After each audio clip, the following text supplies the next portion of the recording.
from CBC stations in Labrador City, Happy Valley Goose Bay, Corner Brook, and St. John.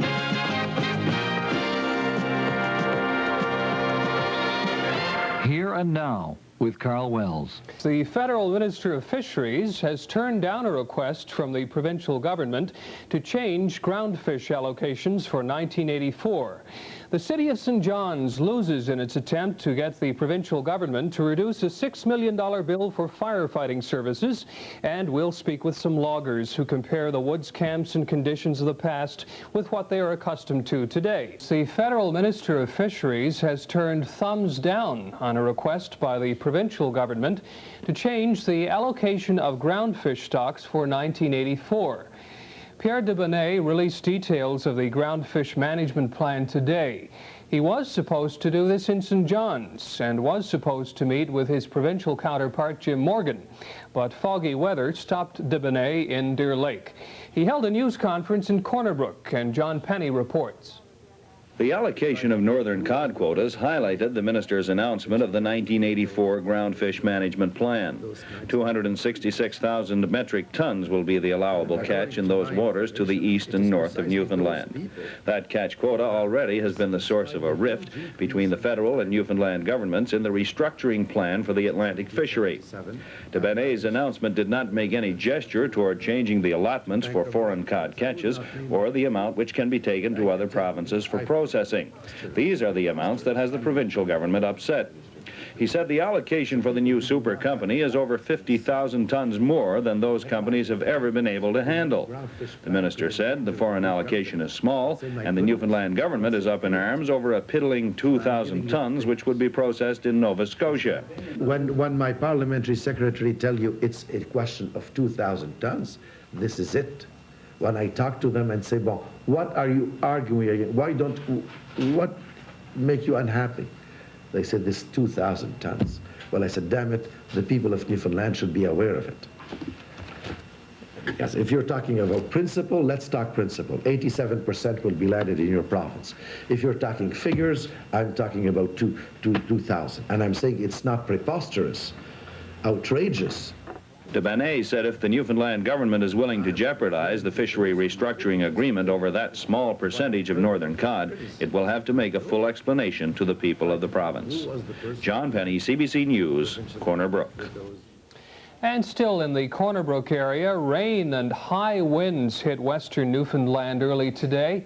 Transportation was disrupted, but there were no reports of serious incidents. Jerry Jones has more in this story. Despite heavy rains and melting snow, surprisingly little flooding occurred. In Corner Brook, there were large ponds created on some streets because storm drains were clogged by ice. Work crews and equipment were on the job early, however, and trouble spots were cleared up as they developed. The city's Public Works Department says no major damage has been reported from flooding. There were problems on gravel streets, though, which became extremely slippery. Outside the city, the Highways Department reported no flooding problems. High winds combined with freezing rain closed the Trans-Canada Highway at Wreck House on the southwest tip of the island for about 4 hours. A freight train was also held up in that area because of the high winds. The water runoff appears to have been well controlled today, but more problems could come within hours as freezing weather is forecast. Jerry Jones, CBC News, Corner Brook.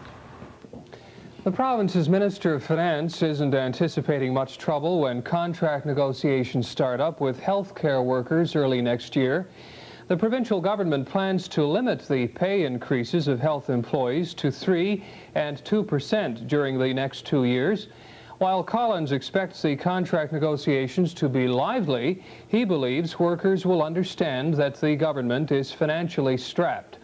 But the Newfoundland Association of Public Employees claims the restraint measures violate the Public Service Collective Bargaining Act. The union is challenging the government's move in court. The provincial minister of Labour says a record number of workers could be employed offshore this winter. But Jerry Dinn adds that this will not happen if Newfoundland's new winter drilling regulations come into place.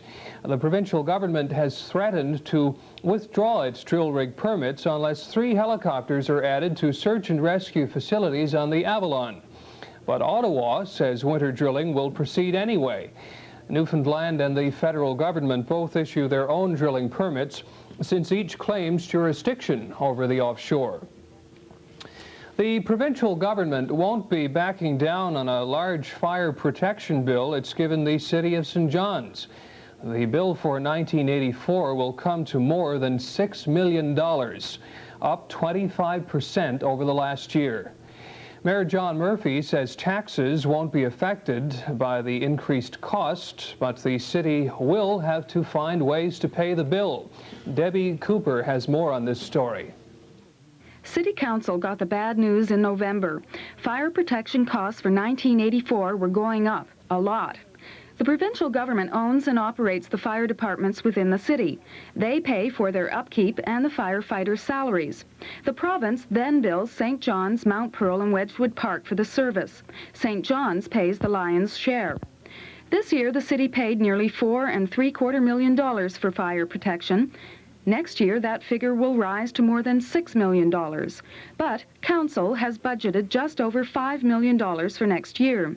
That leaves a deficit of more than $1 million. The provincial government has also billed St. John's for a back payment of $500,000 to offset unforeseen costs in '83. The total shortfall, $1,700,000. City Council is predictably unhappy with the higher assessment. Mayor Murphy says they were encouraged by a meeting with area MHAs this month, and he'd hoped to persuade the provincial government to reconsider. But at today's council meeting, councillors were frustrated to hear the province isn't prepared to back down. Do we have to eliminate the monies budgeted, and the far too sparse monies budgeted, for the Band-Aid patching of the stadium for the children and for the adults of St. John's? As a consequence of this. This fires me, Your Honor, this fire department thing. The mayor says dropping some of their plans to improve the stadium and other such projects is one of the options open to the city. There were all kinds of things like that for which we had set aside $2 million. Now the question the council will have to answer, since we cannot put up the tax rate, we've already set that, is will we borrow the $2 million? Will we defer all or some of these items? Or shall we cut back on some recreational services in order to have some money to do these things, which in my opinion are very necessary? So we have three alternatives, and that's what we will be discussing over the next few days. While Murphy says he's resigned to paying the increased fee for next year, he's still optimistic that the $500,000 back payment can be waived. Council would also like to see the details of the province's budget for fire protection costs and their projections for future years. They want to know exactly how their money is being spent and whether they're getting the best value for the dollar. Debbie Cooper, CBC News, St. John's. The widow and 3 orphans of a man killed in the Ocean Ranger disaster have received $1.2 million in damages from Mobil Oil and the rig's owner, the Ocean Drilling and Exploration Company. The award is the final and highest of 29 damage claims approved by the Newfoundland Supreme Court. The 2 companies are paying a cash settlement of nearly $500,000. A part of the money will be invested, and the final amount, with interest, will total $1,210,000. Nearly all of the relatives of the 54 Newfoundlanders who were killed in the disaster 2 years ago have settled their damage claims out of court. The payments amount to about $20 million. Fresh fruit and vegetables, to some they're a luxury, to others a necessity, and they're usually available year-round. But last week's frost damage to crops in Florida could cause delays and price hikes. And how will it affect Newfoundland? Deborah Collins made a few inquiries. Today, the supermarket shelves were stocked pretty much as usual, the same quantities and the same prices, even a few specials. Actually, the week after Christmas is a pretty slow one anyway, so any real impact from the Florida damage wouldn't be felt until after the New Year. One produce manager describes what you could see then. First of all, what you'll see will go up will be your green peppers, obviously, and your cucumbers, and a lot of other fancy lines like lettuce and your spinach and stuff. They will go up, at least probably, I'd say probably twice as much as they are now. You know, depending, like say, on supply and what kind of damage is done to the crops in the States. But both the grocers and the province's distributors feel it's too early to make any definite predictions. There are alternate producers for the grapefruit, tomatoes, green vegetables, and peppers, which are Newfoundland's main imports. California, for example. But what's available from there and at what price is still being worked out. But while those in the business figure we won't escape increases, they say they've weathered the situation before. You know, it's happened pretty well every year before, and, you know, it's not something new. You know, shortages come about, it seems like every time the first of the year. However, you know, the suppliers seem to overcome it for us. They come out with the stocks, and, you know, the quality and the prices are no doubt probably going to increase, but I don't think they'll increase by that much. The public, too, seems resigned to the idea. Will you still continue to buy? Well, I think so. We need fruit, and if that's all is available, we'll have to buy it, I guess. I probably will just stick to the basics, like apples and oranges and grapefruit. Like, I won't go to the, you know, the more expensive ones. But last year we thought, I think they had the same problems down south. We'd had big increases. I didn't see any, so it didn't change my habits. Both distributors and grocers are confident that if prices do go up, they won't go beyond the reach of consumers. But what exactly the reach of the average consumer is remains to be seen. Deborah Collins, CBC News, St. John's. Eastern Provincial Airways will be meeting with its unionized pilots tomorrow to discuss a Labour Board decision ordering the airline to rehire the pilots. Last week, the board gave EPA 10 days to reinstate 45 unionized pilots and restore the rank and seniority of others. But both the airline and its 28 non-unionized pilots are planning separate appeals of the ruling. The EPA Vice President of Operations, Chess Walker, says the decision is confusing and needs clarification in court. The federal government has given $1 million in assistance to help the failing sealing industry. We'll have that story and others still to come on Here and Now.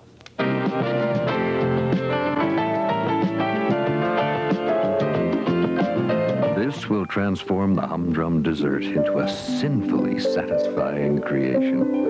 It will sanctify the taste of berries, glorify the homemade pie. It will convert the ordinary gelatin dessert into a hallowed thing. And it's from the makers of the wondrous Central Dairies products. Central Dairies whipping cream. Once you give in to the temptation, you'll discover a heavenly dessert.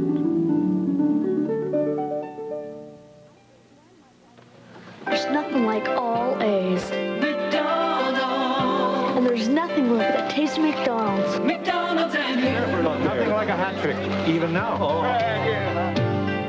And there's nothing like the taste of a Big Mac. Still talking about that. There's nothing like typing 200 words a minute. And nothing tastes like my McChicken. McDonald's and you. Rich, right taste. McDonald's and you. Big Mac taste. McDonald's and you.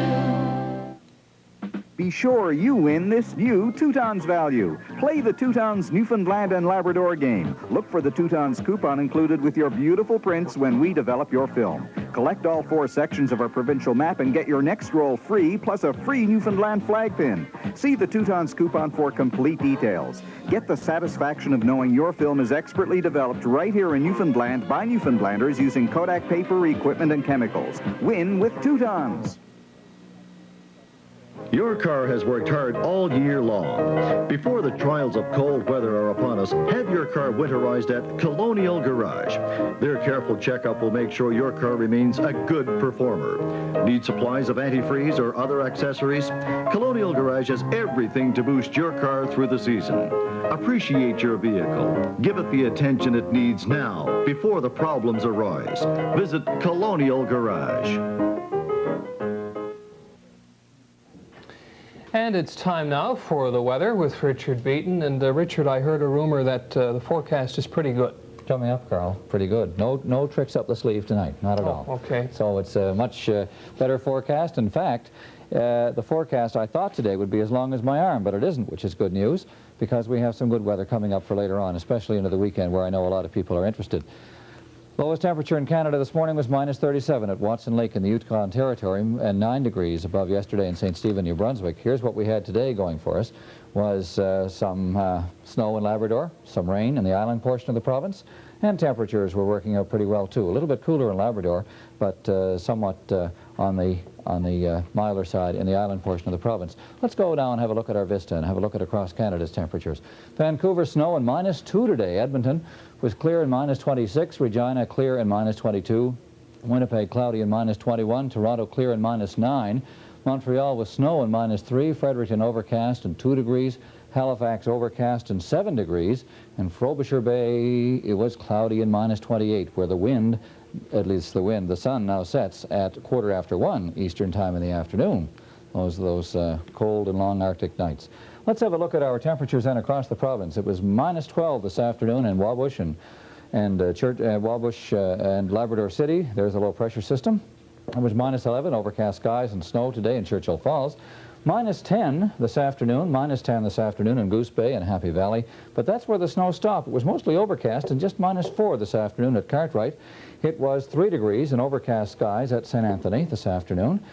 Rain and 6 in those winds today in Corner Brook and in Deer Lake. Yesterday, snow flurries in Stephenville and -5. This afternoon, it was 5 in overcast with some rain showers and 5 in rain showers this afternoon in Port aux Basques. It was 5 in Grand Falls today with rain showers, 4 in overcast this afternoon in Gander.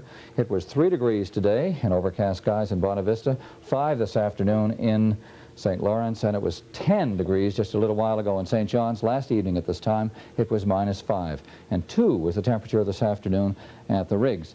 Going along and moving at our semi-North American map here, this is the way things are moving as the low is done on smaller scale here. It's moving along and out to sea, fortunately, and we're having some clearing weather coming up behind it. In fact, the high pressure, though, isn't clearly indicated on even the satellite map, which we'll go and have a look here in just a second or two.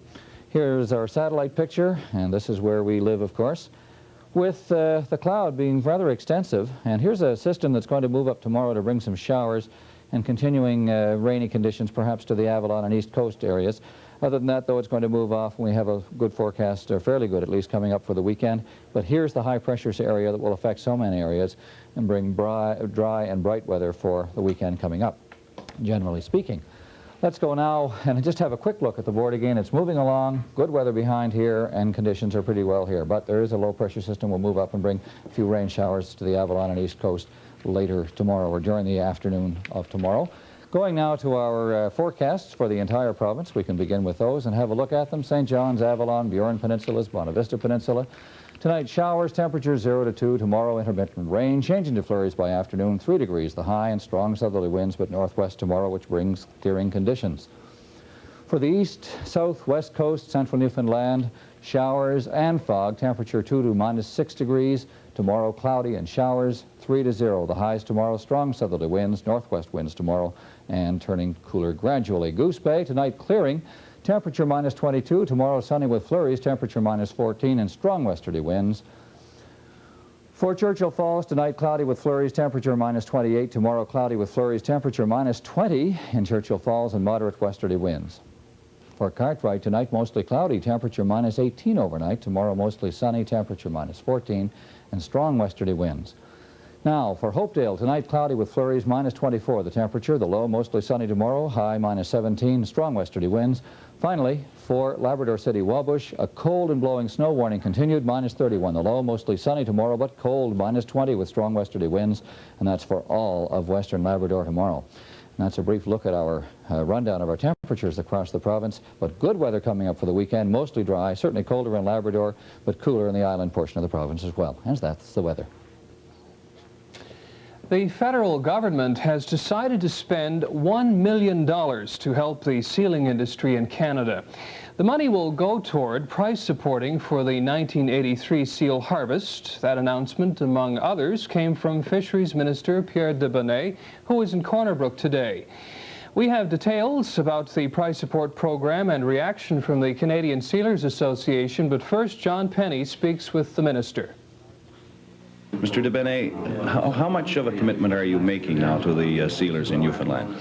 Well, a commitment on several fronts. One, to defend them before the different international organizations, to participate in exhibitions where we can exhibit for garments, prepare promotional aids, and today I'm adding another measure is that the Canadian government will contribute $1 million to offset the losses that have been suffered by our sealers in the past. And it will be essentially 80% of the difference between the 1983 prices and the average of the 3 preceding years. And I'm very happy to have obtained that for our sealers because they deserve it. They practice a very legitimate occupation, and of course those who have been trying to destroy their livelihood have been making more money out of the seals than any of our sealers. How will the sealers go about acquiring a share of this $1 million? Well, I assume that in the very, very near future, the officials of the department will announce the regulations how to get for every sealer to get his payment.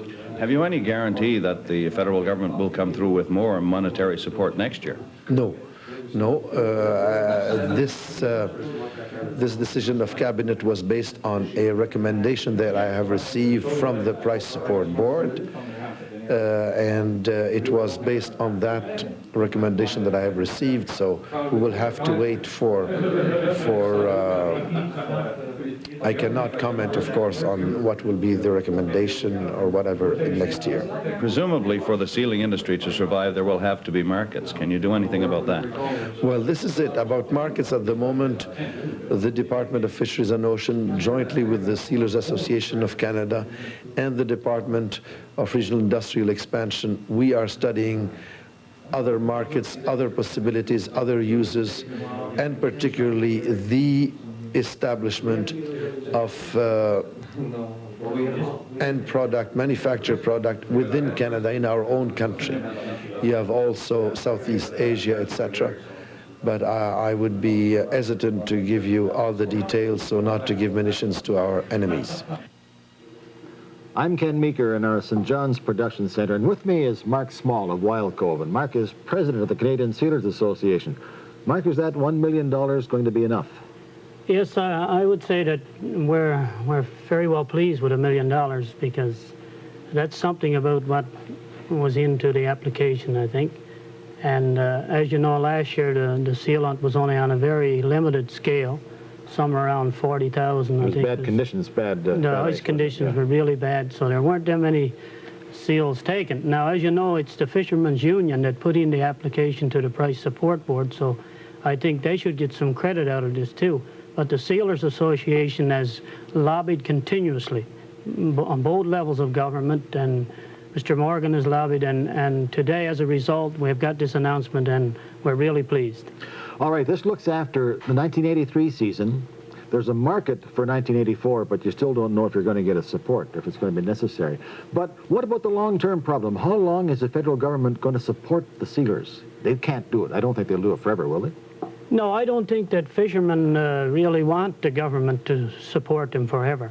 What we have said, you know, give us 3 or 4 years. Stick with it and support the sealers. And then if there's nothing can be done for the industry, then, well, we'll have to take another look at it. But what the Sealers Association have been doing with both levels of government, we've been looking into new markets, and the prospect for the future of the sealing industry is has a brighter outlook this year than it did for a long, long time. You sounded in your release earlier very, very optimistic. You think this was going to get you over the hump? Is it going to do it? Yes, I think it will. I think sealers were starting to get very discouraged, and they were calling me up and saying, you know, the government is not going to support us, so there'll be no seal fishery in 1984.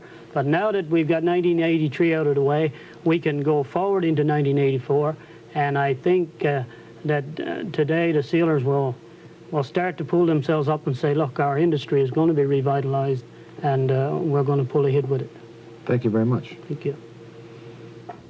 And still with sealing, a Vancouver anti-seal campaigner has been released on bail from a Quebec jail and is expected to fly home tomorrow. Paul Watson has been sentenced to 15 months in prison for disrupting the seal hunt last March. Watson, who's the captain of the protest vessel Sea Shepherd 2, is appealing the jail term. The boat's first engineer, Paul Peswick, is also appealing his 3-month sentence. Peswick is also out on bail.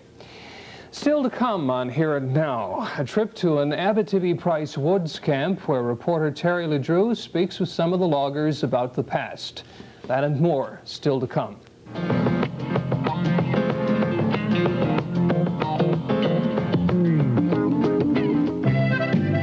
Newfoundland. Nowhere does the sea enter more intimately into the life of a people. The customs, place names, and folklore reflect the solid influences of our past. And Walsh's Bakery is proud to bake a loaf of bread good enough for all of Newfoundland. Sunny Bee Bread. Freshly baked right here in Newfoundland. Sunny Bee Bread. Part of the neighborhood. Radar's out again, Skipper. That does it. Contact Coast Guard Radio and get me Gabriels. We can't operate with this old equipment any longer. Coast Guard Radio, Coast Guard Radio, this is Can you get me Gabriels? Hello, hello. I got him, Skipper. Gabriels, I need a fast quote and some new gear. Can you help me? Oh, we sure can. I can give you prices right now for installation first thing tomorrow morning. Is that okay? It sure is. Gabriels, for the best in marine electronics, navigation, and safety equipment. Friendly, smiling faces, as much a part of an old-fashioned Christmas as the sleigh ride itself. The fine folks at Venice Pizzeria would like to extend warm wishes to all their customers, those who have made serving a top-quality pizza a pleasure. May this Christmas have in store for you all the joy and magic of Christmases long ago, and may the new year awaiting you be abundantly blessed. Best wishes from your friends at Venice Pizzeria. No cheeky big grocery dollars in line. Honest value, great selection, time after time. The General is holding the line. Honest value, honest savings, that's hard to find. Check our prices, then check us, we're sure you'll agree. The General has the lowest prices that you're likely to see. The General is holding the line on inflation from 2 locations, Rope Walk Lane and Topsail Road. Thank you for shopping at the General. The General has the lowest prices that you're likely to see. For many, the holiday season is both a time of plenty and of reflection. Tonight, a story about one of the big industries in Newfoundland, logging. Terry LeDrew recently visited an Abitibi-Price Woods camp and spoke with workers there about changes in the industry. The Loggers Union Hall in Grand Falls is more than just a meeting place. It chronicles the wood industry's growth in this province step by step. From primitive cutting tools used in years gone by to proudly framed photographs of pulpwood drives, it's all here as a reminder of how once men had to work to feed their families. The conditions first when I started with Bowwaters, that's going back a few years now, the camps were all log camps, and they were, you know, the seams in between the logs was all, we used to call it chinched with moss at them days. The sanitary conditions certainly left a lot to be desired. You only had a one open camp, bunkhouse we used to call it. There was double tier bunks at that stage of the game, all wood stoves. I'm sure you've heard the expression, you know, that during the winter months, for instance, the fellow in the bottom bunk would be froze and the fellow up the top bunk would be just about cooked until the fire went out, and then everybody would be froze. You know, there was no sanitary conditions, as I suggest that, you know, you had to wash in cold water all of the time, and a lot of mornings when you would get up to go and wash, you find that you didn't have any water at all because it had all frozen up while you were asleep, you know. The menu was rather limited. You know, some of the guys used to say that you could get beans 48 times a week, and that was pretty well what it was. But basically, you know, you had, as I said, beans was always available. Tea and bread. Sometimes you would get some salt beef, salt fish at times. If you were real lucky, you got a slice or two of bologna, That's about it. So the camp conditions left a heck of a lot to be desired, I think, in anybody's standards. Meager rations and uncomfortable living quarters, and for months on end. Because when you went into the woods to work in those days, you often didn't see home again for a whole season. A life like that can do something to even the strongest of families. I was married when I was a young man, 23 years old, and we had 3 children. And when I go home, after being away for 3 or 4 months, my children would run to their mother afraid of the stranger.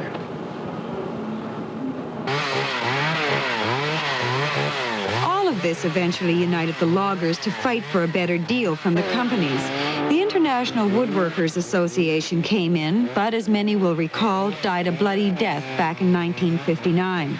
It did, however, pave the way for today's union, although Gonzo Gillingham will tell you it still wasn't easy.